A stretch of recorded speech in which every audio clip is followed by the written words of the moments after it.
Exercise 1.2 से पहले जो एग्जाम्पल्स हैं उनमें एग्जाम्पल नंबर 12, एग्जाम्पल नंबर 10 और 11 भी अभी हमने नहीं किया हुआ है, अभी कर लेते हैं उसको। एग्जाम्पल नंबर 12 है, लिखा हुआ है सिद्ध कीजिए कि नीचे परिभाषित फलन f जो कि जिसका डोमेन भी नेचुरल नंबर है और जिसका को डोमेन भी नेचुरल नंबर है, ये चीज हमको क्या बताया करती है कि एक फलन है जिसका डोमेन भी नेचुरल नंबर है, डोमेन भी नेचुरल नंबर्स का है और इसका जो को डोमेन है वो भी सेट ऑफ नेचुरल नंबर्स है, प्राकृतिक संख्याओं का समुच्चय। ठीक है, अच्छा, ये फलन दिया गया है f(x) is equal to x + 1 यदि x विषम फलन है और x - 1 यदि x सम फलन है। देखो इसका मीनिंग क्या होता है, ये इस प्रकार के फंक्शन को सिग्नम फंक्शन बोलते हैं। सिग्नम फंक्शन, इसका मीनिंग ये है कि f(x) की वैल्यू x + 1 भी है और f(x) की वैल्यू x - 1 भी है। अब f(x) की वैल्यू x + 1 भी है, x - 1 भी है, लेकिन कुछ शर्तों के अंतर्गत। अगर x विषम संख्या हो तो f(x) की वैल्यू आप x + 1 यूज करिएगा, और अगर x एक सम संख्या है तो f(x) की वैल्यू आप x - 1 यूज करिएगा। समझ आ रहा है आपको, ये इसका मीनिंग है। अब उन्होंने बोला सिद्ध करिए कि ये जो फलन है ये एकाकी और आच्छादक दोनों ही क्वालिटी इसमें है। ये फलन एकाकी भी है और ये फलन आच्छादक भी है, दोनों क्वालिटी इसमें है। ये चीज आपको प्रूव करके दिखानी है। अब ध्यान से देखिए बेटा, क्योंकि नेचुरल नंबर है हमारे पास और नेचुरल नंबर के सेट में विषम संख्याएं भी होती हैं, सम संख्याएं भी होती हैं, ये नेचुरल नंबर के समुच्चय में ऐसा होता है। अब ऐसी सिचुएशन पे तीन स्थितियां बेटा बनेंगी। तीन स्थितियां ऐसे बनेंगी कि हो सकता है कि यहां पर हम जो, क्योंकि एकाकी प्रूव करना रहता है हमको, एकाकी प्रूव करने के लिए क्या तरीका है, हम दो एलिमेंट मानते हैं डोमेन से, x1 और x2, फिर उन पर फलन के मान निकालते हैं, फिर फलन को बराबर करके रखते हैं। अगर x1 x2 के इक्वल आ जाता है तो प्रूव हो जाएगा कि एकाकी है।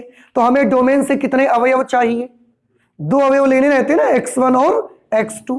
अगर डोमेन से हमें दो अवयव चाहिए x1 और x2, इस वजह से इसमें तीन शर्तें बन जाएंगी। तीन शर्तें क्या क्या बनेंगी, थोड़ा ध्यान से देखिए। कंडीशन 1, गौर कीजिएगा बेटा, कंडीशन 1 पे यदि x1 and x2 domain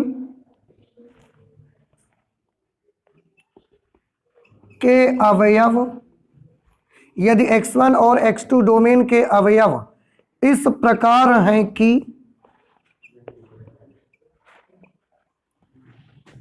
x1, x2 belongs to natural number. x1 क्योंकि डोमेन कैसा है, नेचुरल नंबर का, तो x1 और x2 दोनों ही नेचुरल नंबर को बिलोंग करते हैं। इसमें एक बात तो हो सकती है, हो सकता है कि x1 सम हो और x2 क्या हो, यानी कि दोनों में एक सम हो और एक विषम हो, ऐसा हो सकता है, क्योंकि दोनों ही किसको बिलोंग करते हैं, नेचुरल नंबर के सेट को। और नेचुरल नंबर में तो सम और विषम दोनों भरे पड़े हैं ना, तो अगर उनसे दो नंबर हमने उठा लिए तो क्या गारंटी है कि दोनों सम ही होंगे, दोनों विषम ही होंगे, या एक सम और एक विषम होगा। ये तीन हो सकती हैं शर्तें। भाई आप दोनों एलिमेंट कहां से उठाते हो, डोमेन से, यानी कि नेचुरल नंबर के सेट से। अब दो नंबर नेचुरल नंबर के सेट से हम उठा के लाए तो उसकी तीन शर्तें हो सकती हैं। हो सकता है कि दोनों नंबर सम आ गए हों, हो सकता है कि दोनों नंबर कैसे आ गए हों, विषम आ गए हों, यह भी हो सकता है कि एक नंबर सम और एक विषम आ गया हो, ऐसा भी तो हो सकता है। तो ये इस प्रकार से तीन शर्तें बनती हैं, उसको देखिए। इस प्रकार है कि दोनों नेचुरल नंबर को तो बिलोंग करते हैं, तथा इनमें से एक सम और एक विषम है। तथा इनमें से एक सम व दूसरा कैसा है? इनमें से एक सम और दूसरा विषम है। ठीक है। अच्छा, अगर एक सम है और दूसरा विषम है तो शर्त लगा के देखो जरा क्या हो सकता है। ये अभी हमने मान लिया कंडीशन नंबर 1, ठीक है। तब f of x1 is equal to f of x2 से, इसी को तो लगाया जाता है। अब f ऑफ x1 एक सम मान लो और दूसरा कैसा मान लिया है? विषम। तो एक सम तो किसी एक को सम मान लो, मान लिया x1 कैसा है? सम। अगर x1 सम है तो f ऑफ x1 की वैल्यू कितनी होगी? सम के लिए यह सूत्र लगेगा। तो अगर x1 सम है तो f ऑफ x1 की वैल्यू क्या लिखी जाए? ये या ये लिखा जाए नीचे वाला, और x की जगह पर क्या आ जाएगा? x1 minus 1। f of x2, x1 सम है और x2 कैसा है? विषम। तो विषम के लिए ये सूत्र लगेगा और x की जगह क्या लिखना है? x2 plus 1। अब आप ध्यान से देखिए, इसको इधर ले आओ, इसको उधर भेज दो। x1 ये इधर आ जाएगा और ये उधर चला जाएगा, तो x1 minus x2 is equal to 2, जिसमें से x1 को आपने कैसा माना हुआ है? सम, और x2 को कैसा माना हुआ है? विषम। अब आप मुझे खुद सोचकर बताइए कि क्या एक सम नंबर हो एक विषम नंबर हो, इन दोनों का अंतर 2 के बराबर आए, ऐसा कोई जोड़ा होगा आपके पास? एक सम नंबर, एक विषम नंबर, और जब इसमें इसको घटाएं तो 2 आ जाए। हमेशा सम और विषम के बीच का अंतर हमेशा कितना होता है? तो सम और विषम के बीच का अंतर कभी भी 2 हो ही नहीं सकता। तो ये चीज तो कैसी हो जाएगी? असंभव हो जाएगी, इनवैलिड हो जाएगी। बात समझ में आया? तो अगर एक नंबर सम और एक नंबर विषम है तो ये तो हो ही नहीं सकता, ये तो इसके लिए बना ही नहीं, फिर है ये कंडीशन ही इनवैलिड हो गई आपकी। अब बेटा ये बात समझ आई कि नहीं आई आपको? आ गया। अच्छा, अब हम ले लेते हैं कंडीशन नंबर 2। कंडीशन 2, इस बार दोनों को कैसा मान लो? दोनों को सम मान लो। माना x1 और x2 both belongs to the set of natural number, क्योंकि दो नेचुरल नंबर का सेट ही डोमेन है हमारा। तथा x1 व x2 दोनों कैसे हैं? दोनों सम हैं। अगर बेटा दोनों ही सम हैं तो अब बताइए कौन सा फॉर्मूला बनाएंगे हम लोग? वही करिए condition, f of x1 is equal to f of x2। सम है तो ये फॉर्मूला लगेगा। f ऑफ x1 की वैल्यू बताओ, x1 minus 1। f of x2 की वैल्यू बताओ। तो ये लगाएं कि ये वाला लगाएं? यही, क्योंकि x2 भी तो सम है, यही वाला लगाओ। x2 माइनस 1, माइनस 1 से minus 1 cancel, therefore x1 is equal to x2। यहां तो आ गया कि नहीं आ गया? एक और कंडीशन जो बन रही है उसको भी चेक करके देख लेते। कंडीशन 3, माना x1 व x2 both belongs to the set of natural number because our domain is a set of a natural number। तथा इस बार तीसरी कंडीशन में क्या मान लेना है? x1 और x2 दोनों विषम हैं। दोनों विषम हैं। अब अगर बेटा दोनों विषम हैं तो दोनों के लिए f ऑफ x1 और x2 दोनों के लिए यही सूत्र लगेगा। f of x1 is equal to f of x2, f of x1 की value x1 plus 1 f of x2, x2 plus 1, 1 से 1 cancel, x1 is equal to x2। अब 3 कंडीशन थी, चौथी कंडीशन तो बनेगी नहीं। एक में एक सम और दूसरा विषम, एक में दोनों सम और एक में दोनों विषम। हमने ये करके देखा, इसमें जो ये फर्स्ट कंडीशन थी ये तो इनवैलिड ही हो गई, क्योंकि एक सम और एक विषम नंबर के बीच का अंतर कभी भी 2 होता ही नहीं है। आप चाहे जितना चेक करके देख लो। तो ये हमको ये नहीं बोल रहा है कि एक एक ही नहीं है, ये कंडीशन ही बेकार हो गई, आपकी कंडीशन ही इनवैलिड हो गई। जैसे मोबाइल फोन में आपने रिचार्ज किया तो रिचार्ज हुआ नहीं, इनवैलिड हो जाता है, फिर वो पैसे वापस आ जाते हैं 2 से 3 दिन के अंदर आपके अकाउंट में। इनवैलिड हो गया तो ये कंडीशन इनवैलिड हो गई। इससे हमको कुछ पता नहीं चला कि एक एक ही है एक एक ही नहीं है, हमें पता ही नहीं चला इससे। बाकी जो 2 कंडीशंस थी वो वैलिड भी हुई और उनके मुताबिक हमारा दिया गया फलन कैसा होना चाहिए, एक एक ही होना चाहिए या नहीं होना चाहिए, होना चाहिए, क्योंकि दोनों में फंक्शन बराबर करने से एलिमेंट कैसे आ गए हैं, इक्वल आ गए हैं। अतः दिया गया फलन कैसा है, एक एक ही। लिख देंगे अतः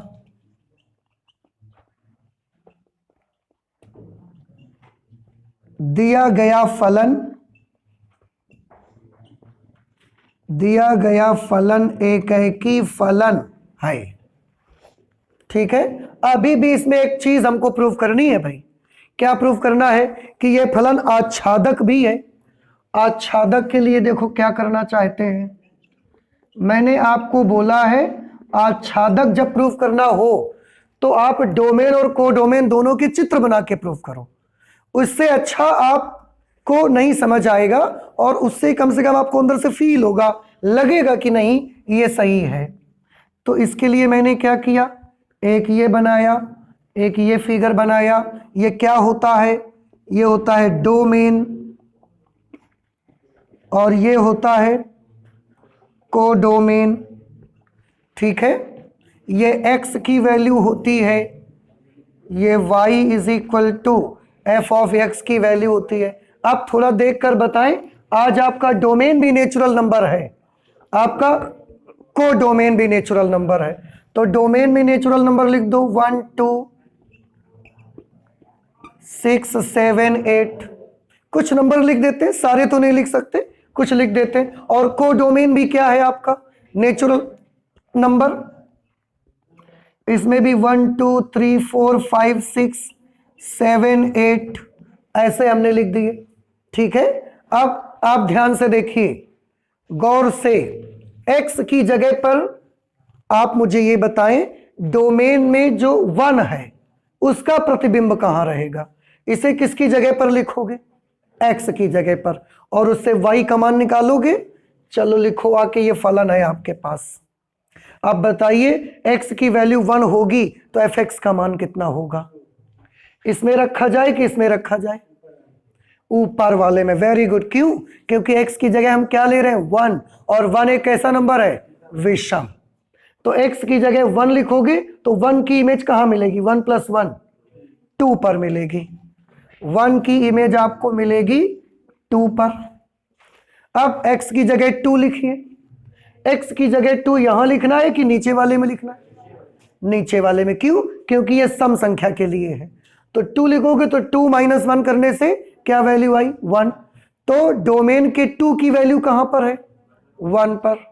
डोमेन के 2 की वैल्यू है 1 पर, ऐसे।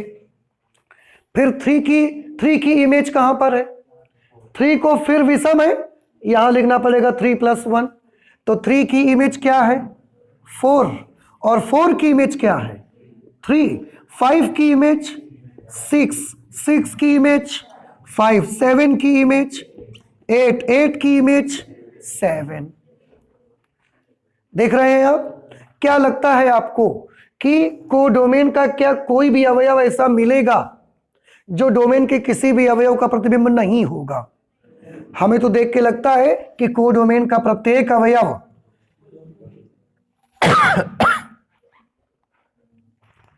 डोमेन के किसी न किसी अवयव का प्रतिबिंब अवश्य है, और ऐसा फलन कैसा होता है? आच्छादक होता है। तो यहां पर हम 2 लाइंस नोट कर देते हैं। स्पष्ट है कि कोडोमेन का प्रत्येक अवयव, स्पष्ट है कि कोडोमेन का प्रत्येक अवयव डोमेन के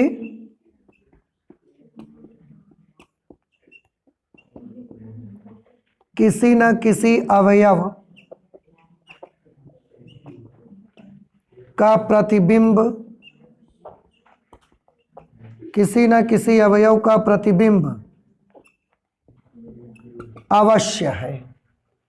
अतः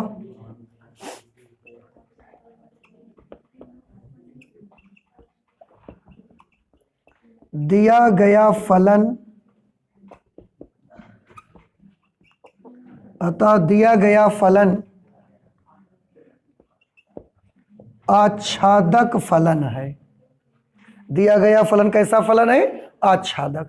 तो एकाएकी भी प्रूव हो गया है और आच्छादक भी प्रूव हो गया है। ये रहा हमारा question number 12, example number 12।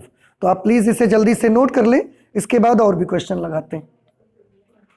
Example number 10 मैं पढ़ता हूं, आप भी ध्यान से सुनिए। लिखा सिद्ध कीजिए कि f(1) is equal to f(2) is equal to 1, यानी कि f(1) की वैल्यू भी 1 है और f(2) की वैल्यू भी 1 है। मतलब डोमेन के अवयव 1 के लिए भी इमेज 1 पर है और डोमेन के एलिमेंट 2 की इमेज भी 1 पर है, तथा x इज ग्रेटर देन 2 के लिए और बाकी जो भी डोमेन की वैल्यूज 2 से बड़ी होंगी उनके लिए f of x is equal to x minus 1। तो 2 से डोमेन में उपस्थित 2 से बड़े अवयवों के लिए यह फलन यूज होगा और 2 से छोटे अवयवों के लिए ये उन्होंने ऑलरेडी दे दिया आपको।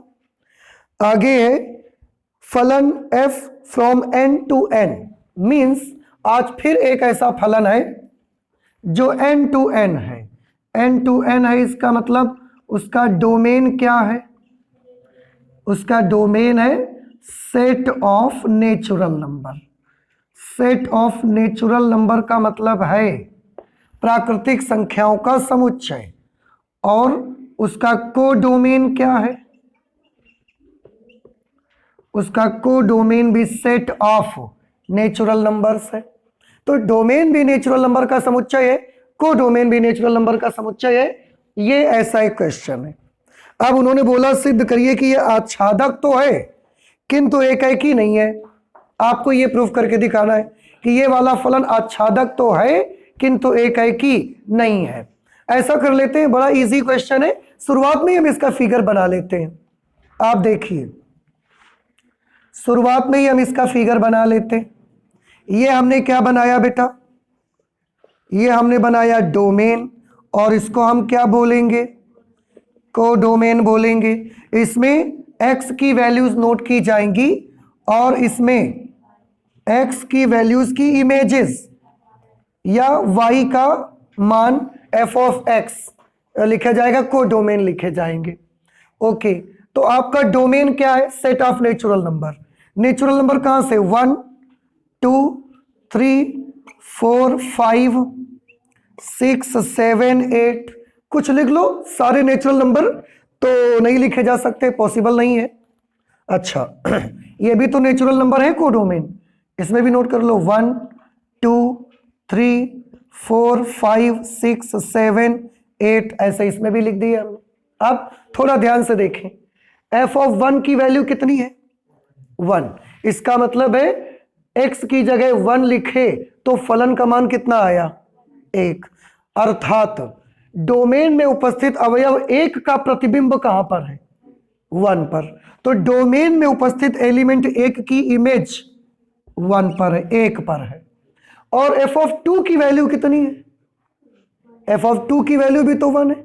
इसका मतलब डोमेन में उपस्थित एलिमेंट 2 की इमेज भी को डोमेन में 1 पर ही है। तो 2 की इमेज भी कहां पर है? 1 पर ही है। समझ आ गया? अब 3 की इमेज कहाँ है, उसके लिए आगे की शर्त पढ़ो। x इज ग्रेटर देन 2 के लिए अगर आपका x 2 से बड़ा हो, तो हमारा x 2 से बड़ा तो हो गया, तो फिर ये सूत्र लगाओ। x की जगह पर क्या लिखना है, 3, 3 माइनस 1 करेंगे तो 2 आ जाएगा। 4 माइनस 1 करेंगे तो 3, तो 4 की इमेज कहाँ, 3 पर, 5 की इमेज 4 पर, 6 की इमेज 5 पर, 7 की इमेज 6 पर, 8 की इमेज 7 पर, और इसके 9 की इमेज कहां पर आएगी, 8 पर। देख रहे हैं आप। अब फिगर देख के ही आप डिसाइड कर दीजिए, क्योंकि पहले एक एक चीज, एक एकी, क्या ये एक एकी है, एक एकी।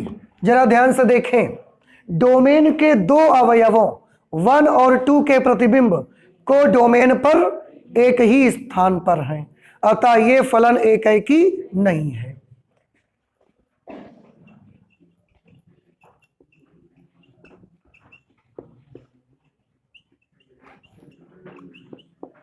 डोमेन के दो अवयवों 1 और 2 के प्रतिबिंब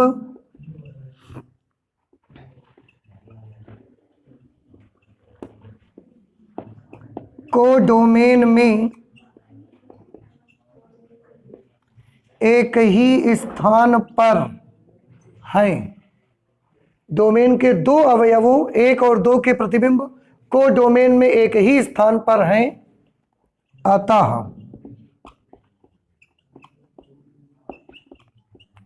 अतः दिया गया फलन एकी फलन नहीं है। जो फलन दिया गया है वो एकी फलन नहीं है, याद रखिए, एकी फलन नहीं है। आच्छादक की बात करिए, आच्छादक का गुण उस फलन में है कि नहीं है। आप ध्यान से देखें कि कोडोमेन का प्रत्येक अवयव डोमेन के किसी न किसी अवयव का प्रतिबिंब अवश्य है, इसलिए दिया गया फलन आच्छादक है। यहां लिख देंगे कोडोमेन का प्रत्येक अवयव कोडोमेन का प्रत्येक अवयव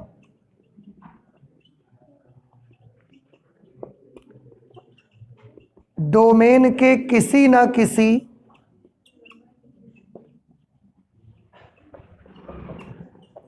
डोमेन के किसी न किसी अवयव का प्रतिबिंब अवश्य है। कोडोमेन के प्रत्येक अवयव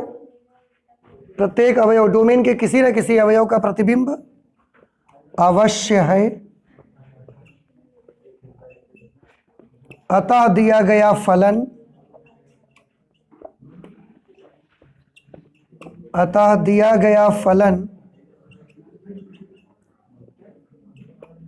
आच्छादक है। और बेटा यही आपको प्रूव करना था कि जो फलन है वो एकी नहीं है लेकिन आच्छादक है। समझ आया आपको? तो ये हमने कर लिया क्वेश्चन नंबर 10। अभी आते हैं क्वेश्चन नंबर 11 पर। नोट करिए जल्दी से। क्वेश्चन नंबर 11 लिखा हुआ है, सिद्ध करिए कि f of x is equal to x square. एक फलन है f of x is equal to x square द्वारा परिभाषित फलन जो कि f है from real number to real number. देखो इससे हमको क्या पता लग जाता है, इससे हमको ये पता लग जाता है कि रियल नंबर डोमेन भी रियल नंबर है और कोडोमेन भी रियल नंबर है। Domain is set of real numbers और इस क्वेश्चन में कोडोमेन कितना है, कोडोमेन भी है सेट ऑफ रियल नंबर्स। ठीक है, और इस फलन को हमें ये प्रूव करके दिखाना है कि ये फलन ना तो एकी है और ना ही आच्छादक है। चलिए स्टार्ट करते हैं। देखो सबसे पहले हम एकी के लिए कोशिश करते हैं और चेक करेंगे कि फलन एकाएकी है कि नहीं। आपको याद है उसमें कैसे लिखा जाता था?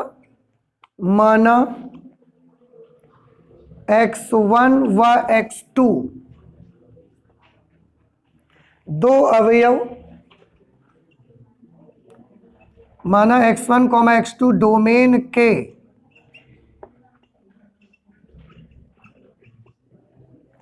x1 व x2 डोमेन के दो अवयव इस प्रकार हैं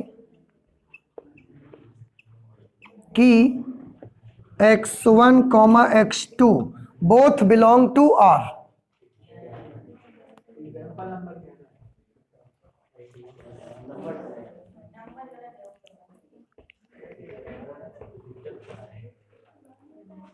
ऐसे R तो लिखा हुआ है।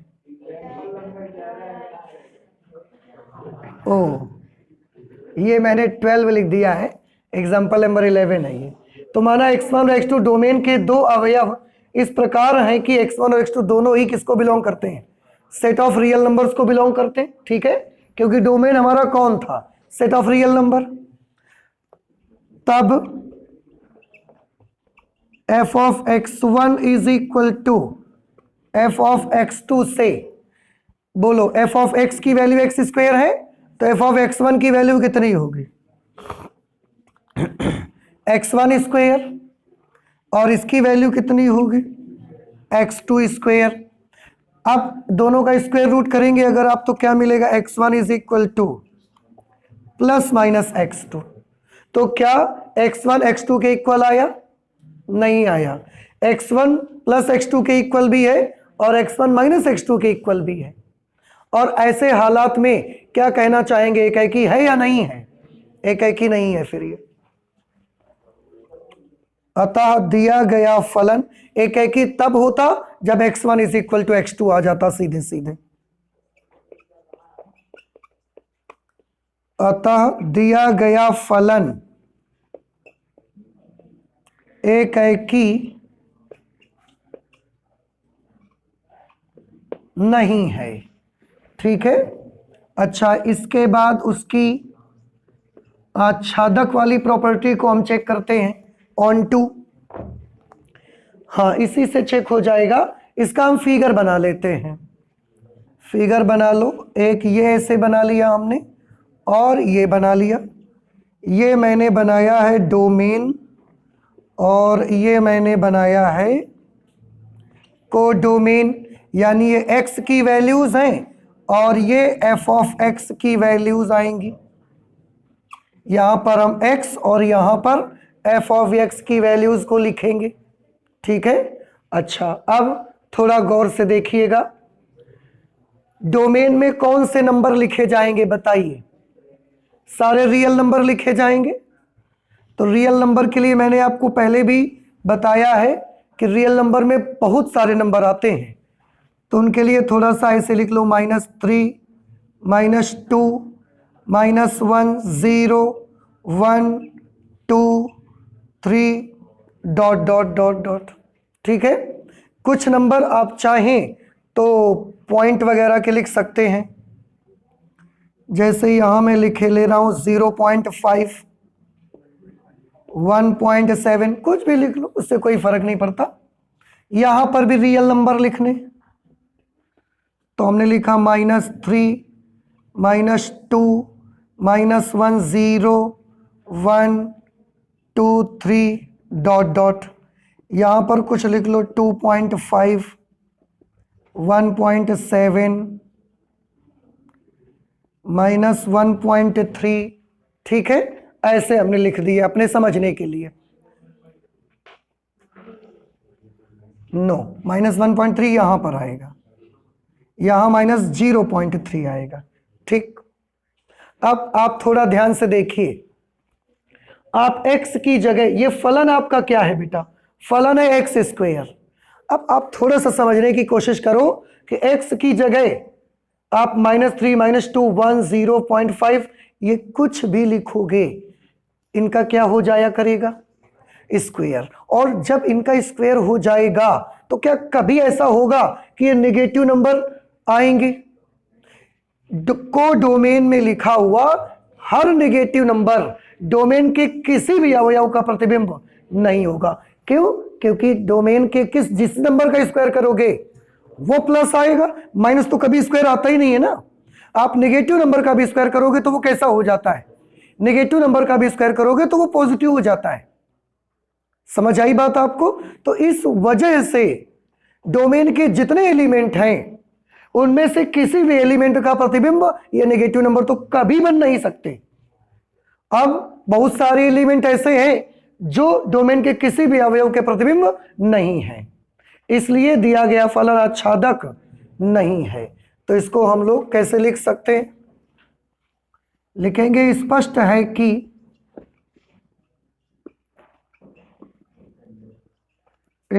है कि कोडोमेन में उपस्थित, स्पष्ट है कि कोडोमेन में उपस्थित सभी, नहीं, कोडोमेन में उपस्थित सभी ऋणात्मक अवयव, कोडोमेन में उपस्थित सभी ऋणात्मक अवयव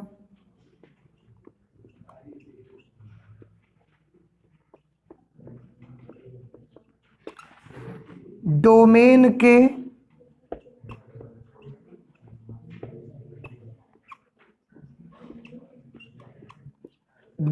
के किसी भी अवयव के प्रतिबिंब नहीं हो सकते।